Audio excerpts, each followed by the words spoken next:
নামাজ পড়বো যেভাবে নবীজি পড়তেন। এবারে হানাফি এবং শাফি মাযহাবে নামাজের নিয়ম সম্পর্কে বলি। আমি জানি এদের মধ্যে কিছু পার্থক্য আছে। হানাফিরা নামাজের সময় হাত বাঁধে নাভির নিচে, শাফিরা হাত বাঁধে বুকের উপরে, তারা তাকবীর দেয়, আমিন শব্দটা জোরে বলে।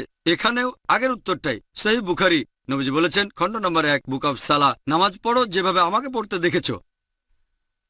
আর এই চারজন ইমাম, ইমাম শাফি, ইমাম আহমেদ ইবনে হাম্বল, ইমাম আবু হানিফা, ইমাম মালিক, এই চারজন বিখ্যাত ইমামই বলেছেন যদি দেখো আমার কোনো ফতোয়া আল্লাহ এবং রাসূলের বিরুদ্ধে যাচ্ছে, ফতোয়া দেওয়ালে ছুঁড়ে মারো।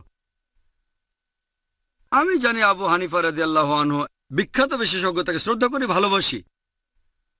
মানুষে বলে যে তিনি বলেছেন যখন তোমরা নামাজ পড়বে নাভির নিচে হাত বাঁধবে। আবু দাউদে একটা হাদিস আছে, আবু দাউদ খণ্ড নম্বর 1 বুক অফ সালাহ, বলা হয়েছে নবীজি নামাজের সময় নাভির নিচে হাত বাঁধতেন। তবে এটা জয়ীফ হাদিস। ঠিক এর পরের হাদিসটাই বলছে, যেটা সহিহ হাদিস, যে নবীজি হাত বাঁধতেন নাভির উপরে। আরো সহিহ হাদিস আছে সহিহ ইবনে খুজাইমা, যেটা বলছে নবীজি হাত বাঁধতেন বুকের উপরে। সহিহ হাদিস যখন বলছে নবীজি বুকের উপর হাত বাঁধতেন, নাভির নিচের হাদিসটা জয়ীফ। তাহলে নামাজ পড়ার সঠিক নিয়ম বুকের উপর হাত বাঁধা। তার মানে এই না যে ইমাম শাফির সব কথা ঠিক অথবা ইমাম আবু হানিফা তারা দুজনেই শান্তিতে থাকুন, তিনি ভুল। এরা সবাই বিখ্যাত বিশেষজ্ঞ, তাদের শ্রদ্ধা করি, তারা মহান আলেম। তবে আমরা বুঝতে পারছি না যে সেই সময়ে সব হাদিসই লিপিবদ্ধ হয়নি। আমাদের নবীজির জীবদ্দশায় কোরআন লিপিবদ্ধ হয়েছিল, এটা নিয়ে কোনো সন্দেহ নেই, নবীজির নিজস্ব তত্ত্বাবধানে। তবে হাদিস লিপিবদ্ধ করা হয়েছে নবীজির ইন্তেকালের 50 বছর পর, 100 বছর পর বা 150 বছর পরে। এই বিশেষজ্ঞগণ অনেক আগে এসেছেন।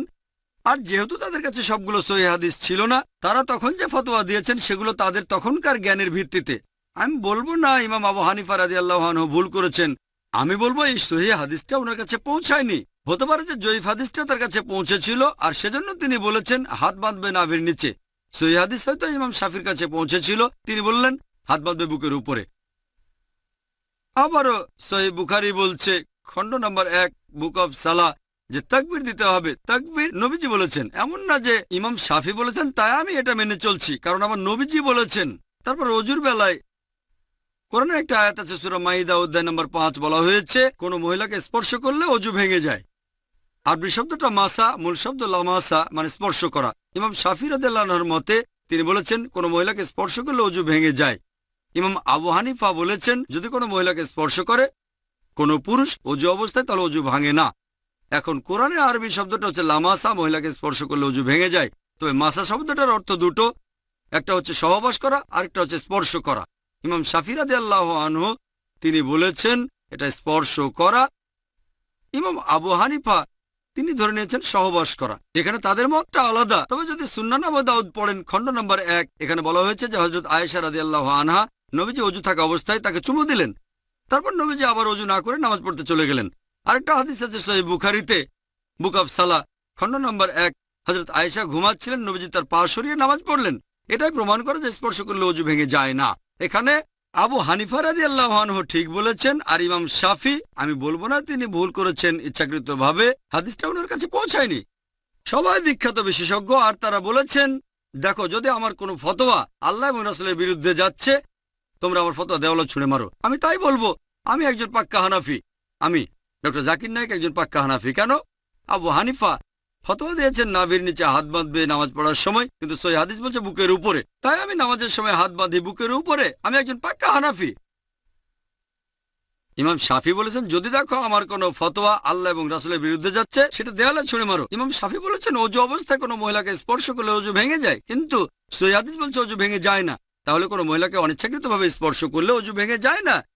যেহেতু আমি ইমাম শাফির ফতোয়া দেওয়ালে ছুঁড়ে মেরেছি, তিনিই বলেছেন আমি একজন পাক্কা শাফি। আমি পাক্কা হানাফি, পাক্কা শাফি, আমি পাক্কা হামলি, এছাড়া পাক্কা মালিকি। পাক্কা মানে খাঁটি, আমি মেনে চলি 100%। অন্যরা মানে হয়তো 80 বা 90% অথবা আবু হানিফার 60%। আমি পুরোপুরি মেনে চলি। এই চারজন ইমামই বলেছেন যদি দেখো আমার কোনো ফতোয়া আল্লাহ এবং রাসূলের বিরুদ্ধে যাচ্ছে ফতোয়া দেওয়ালে ছুঁড়ে মারো। এই চারজন ইমামই বিখ্যাত বিশেষজ্ঞ, তাদের শ্রদ্ধা করি।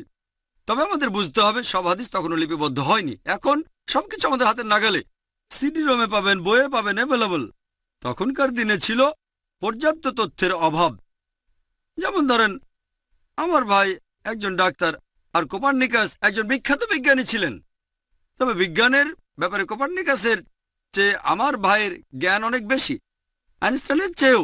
তবে আইনস্টাইন আরো মেধাবী ছিলেন, এখন বিজ্ঞান অগ্রসর হয়ে গেছে। তার মানে এই না যে আমার ভাই আইনস্টাইনের চেয়ে অনেক বেশি মেধাবী। আইনস্টাইন আমার ভাইয়ের চেয়ে অনেক বড় জিনিয়াস। তবে যেহেতু অনেক বছর পার হয়ে গেছে, আমার ভাই বিজ্ঞান সম্পর্কে তথ্য বেশি জানে, আধুনিক তথ্য বেশি জানে। তবে বেশি মেধাবী আইনস্টাইন, আইজাক নিউটন বা কোপারনিকাস। যেহেতু বিজ্ঞান অগ্রসর হয়েছে, তাই আমরা একটু বেশি তথ্য জানি। এই চারজন ইমামও জিনিয়াস ছিলেন, তাদের ভালোবাসি, শ্রদ্ধা করি। তবে এখন অনেক কিছু লিপিবদ্ধ হয়েছে, আর আমাদের বুঝতে হবে আল্লাহ পবিত্র কোরআনে বলেছেন, সূরা আল ইমরান অধ্যায় নম্বর 3 আয়াত 103, ওয়াতাসিমু বিহাবলিল্লাহি জামিআ ওয়া লা তাফাররাকু। তোমরা আল্লাহর রজ্জু শক্ত করে ধরো, পরস্পর বিচ্ছিন্ন হয়েও না। আমরা বিভিন্ন দলে ভাগ হব না। আর নামাজ পড়ার একমাত্র নিয়ম, সেটা হানাফি, শাফি বা মালিকিদের নিয়মে না, হবে আমাদের নবীজির নিয়মে। আর ইমাম আবু হানিফা রাদিয়াল্লাহু আনহু, ইমাম শাফি রাদিয়াল্লাহু আনহু বলেছেন, তোমরা যদি দেখো আমার কোনো ফতোয়া আল্লাহ এবং রাসূলের বিরুদ্ধে যাচ্ছে, আমার ফতোয়া দেওয়ালে ছুঁড়ে মারো। তাহলে পাক্কা হানাফি হিসেবে সহিহ হাদিসের কথা মেনে চলবেন, পাক্কা শাফি হিসেবেও আপনি সহিহ হাদিসের কথা মেনে চলবেন। তাহলে সত্যিকারের ইসলাম মেনে চলা হবে। আশা করি উত্তরটা পেয়েছেন।